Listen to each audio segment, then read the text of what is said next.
We love a game of Would You Rather here at electrifying.com, and these days there are quite a few different types of pure electric vehicle from which to choose. But how about a little bit of a curveball for those people for whom going pure electric is just that little bit daunting, but still would consider a car with a plug, kind of dipping your toe in the water rather than a full dive? Because today we're going to be considering the advantages and disadvantages of plug-in hybrid electric vehicles versus pure electric cars. Are you considering whether to go for a plug-in hybrid or a pure electric car? If so, let us know in the comments what your experiences have been so far and what you chose in the end and why. We want to know what you think. The cars we have chosen are two likely contenders whether you're a private buyer or a company car driver. They both carry 5 people and have a hatchback, and they both cost roughly £35,000 depending on the spec that you have them in. Also, they both do similar kinds of jobs. That is the new Vauxhall Astra Hybrid-e. New Astra shape, new plug-in hybrid bits underneath, and about 47 miles of electric-only range, and a 1.6 litre 4-cylinder petrol engine for when the electricity runs out. Which it will, because it's only got a 12.4 kilowatt-hour battery under there. This is the Cupra-born 58 kilowatt-hour. Now that's just got a 58 kilowatt-hour battery and it'll get you 240 miles of official range. Roughly the same price depending on spec, but a pure electric car with all the advantages and potential disadvantages that brings with it. Now we'll have a delve into the costs involved in a minute, but first of all I'd like to just figure out what they're like as cars. So, the Astra.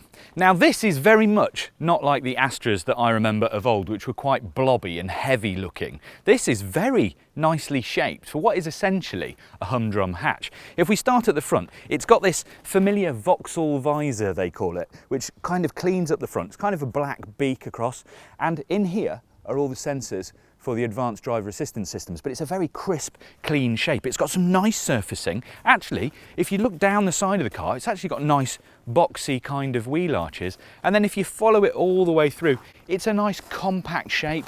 Even the roof has a little bit of texture. And then the back, well, it's got the same vibe as the front. It's been cleaned up, it's made modern and handsome. This is a solid effort from Vauxhall. Let's take a look inside and see what's going on there. And do you know what? I think the same kind of goes for the inside. I mean, we have seen this architecture before in the Mocha, which came out first. So you've still got the pure panel display, which is this big bank in front of me that houses 2 10-inch displays, the right-hand side being a touchscreen with physical buttons underneath. After that, there seems to be a fair amount of storage for a humdrum hatch. There's wireless down there, a couple of USB ports, cup holders, another little pocket back here, but you do notice the difference between this and an electric car, because in here there is no extra space, and actually the door cards and the general feeling is that it's quite cosy, shall we say. Then again, this Ultimate version does feel pretty well equipped, and everything is quite tactile. It's quite nice to touch. There are some scratchy plastics, you do notice them, but generally the seats are good and everything else has a bit of texture in it. It feels quite modern, quite nice. Again, it's a very solid effort from Vauxhall, and I'm gently impressed. There's plenty of room up front, but it's not so great for rear passengers. It feels dark and a tiny bit cramped, especially if your driver is a 6-footer. And the same goes for the boot. It's okay at 352 litres, but that's a bit smaller than the purely petrol-powered car thanks to the extra hybrid bits underneath the floor. Overall, I actually think this is pretty good, though I do wonder whether Vauxhall realised that they've put the steering wheel on the wrong side of this one.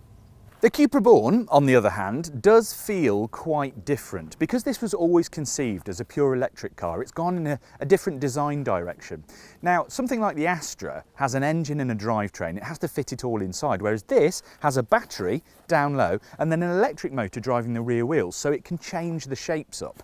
I think it also looks a bit more sporty than the Astra, and it sits differently on the road. It looks really interesting. The thing is, I prefer the Born, but then again, I do like new and shiny things. So let's have a look inside. The Born does feel like a more expressive car than the Astra, and a bit newer, but I guess that is to be expected. As with the Astra, there's plenty of room up front, but noticeably more room in the back for passengers. And it's got a bigger boot, despite having a motor tucked up near the rear wheels. which is interesting. For reference, that's 385 litres, so an extra bag or two of shopping over the Vauxhall. And it's here, driving, that I think you're going to notice the most difference.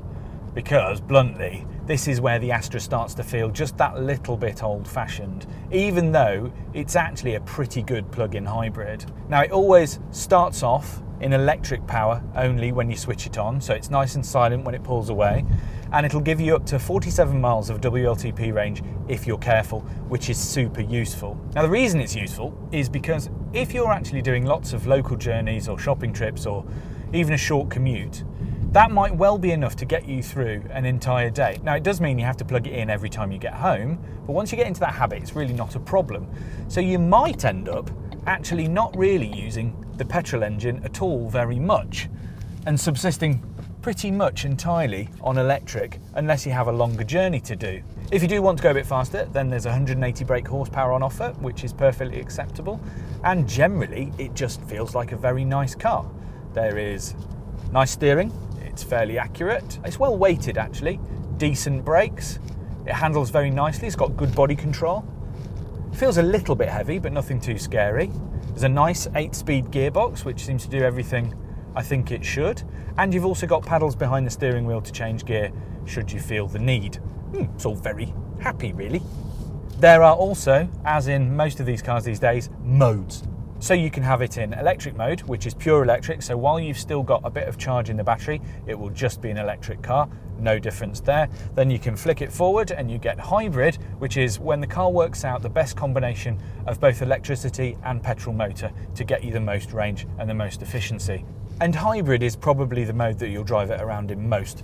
Then you can switch it into sport mode, where you get maximum tack everything, the dials change to red, and that's the full 180 brake horsepower.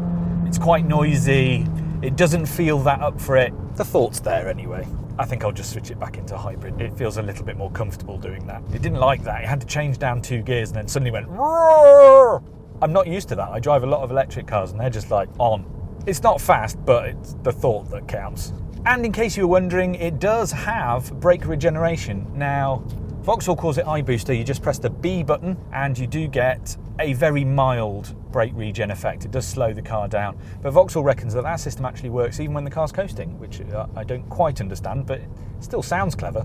The weird thing is, if you're used to a straight petrol or diesel, this is going to feel super smooth and super nice. But those of us that are used to electric, it might feel a little bit clunky. Not bad, just not quite as good as electric. Again, this is Vauxhall, not making too much of a big deal about anything really. This is a very solid, quite sorted plug-in hybrid electric vehicle that doesn't really make a big fuss, but it is a decent car. The Born, on the other hand, feels like a spaceship in comparison.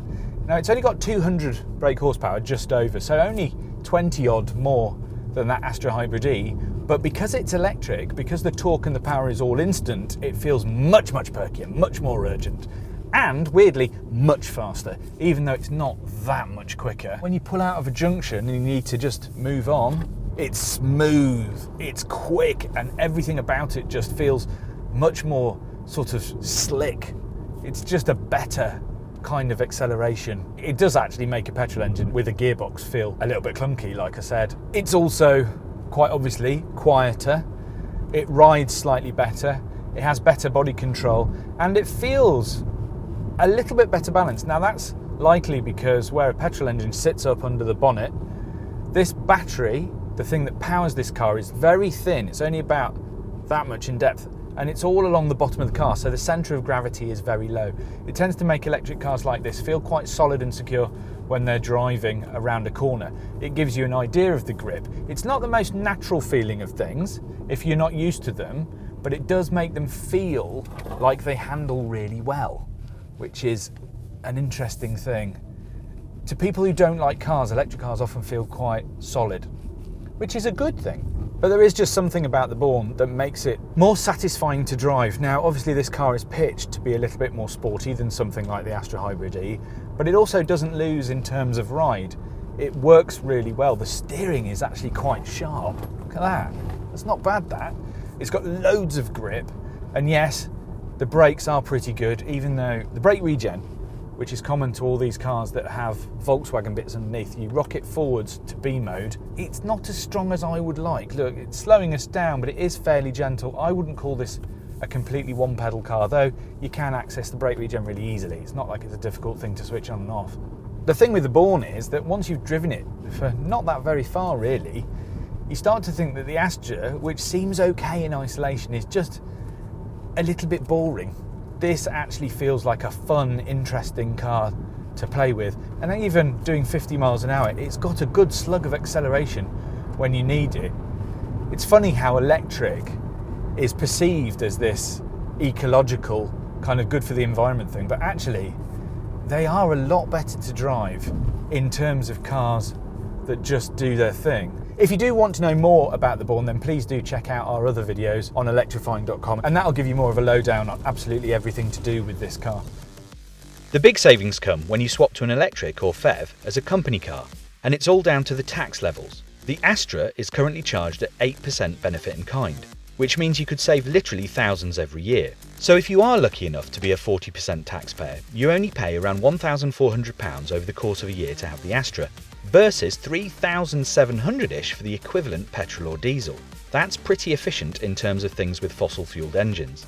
But the Born only gets charged 2% benefit in kind, doesn't pay road tax, and will be worth more when you come to sell it. Plus, the energy it uses is cheaper, so even if it does cost a bit more to buy, it more than makes up for it over the course of the time you own it. And the results are obvious on company car schemes.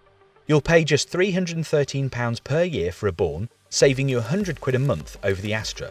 That's an extra £100 in your pay packet just for driving this, rather than this. The saving over a petrol car is a whopping £283 per month, and that's not including the tax if your employer provides fuel, by the way. That adds another £100 per month to your bill for the PHEV, so you need to think carefully about how many private miles you do in your company car to make sure it's worth taking. For private buyers, it's not so clear-cut. If your journeys are almost universally short, say under 35 miles, you could survive almost entirely on electric with the plug-in hybrid vehicle, although you do have to plug in after every journey, which isn't so convenient if you haven't got home charging. If you're driving something like that Born, you'd only have to plug in once a week. On those longer trips, say up to about 200 miles, the pure electric Born is going to be cheaper to run than the Astra because you're going to be using the electric that you've put in at home for cheap. Now, after about 30 miles, that Astra is going to start supping on pricey fuel. So I think, doing a bit of quick mental arithmetic, that a 200-mile journey is going to cost you roughly £20 more in the Astra than in the Born. But any longer than that and the Cupra will need to be topped up at a public charge point, which can be pricey. They're still slightly cheaper than fueling with petrol, but there's not much in it, and they take longer and aren't as easy to find or reliable as finding a petrol station. At least not yet. That is getting better. On the plus side, you only need to top up enough to get you home, where you can charge up at the cheapest rates. So say on a trip over 300 miles, you add an extra 100 miles on a rapid charger at the service station, and it will cost £15 and take about 15 minutes. If you don't have to wait for a charger. The fuel would be about £20 for those 100 miles, so over this bigger journey, the PHEV is about £40 more. So the question here is, how much are you willing to pay to have the convenience and peace of mind that having a petrol engine as a backup can bring you? After all, if you're doing lots of relatively short journeys, electric really isn't that much more inconvenient. It might not be absolutely as convenient as filling a car up with petrol, but if I was to say to you, I would offer you £100 to charge up an electric car for 2 hours every month versus the 10 minutes it would take you to fill up with petrol, would you be interested? That's £100 for 2 hours, £50 an hour to check your emails or go on TikTok. Add in the extra tax you'll pay on the fuel, or the extra money it costs if the company isn't paying, and the bonus for going electric adds up even more. It's a more nuanced issue than you might imagine, especially with the cost of fuel. If you do journeys where you don't know if you'll be able to charge, you might think that the extra few quid you have to spend to have a PHEV is well worth it.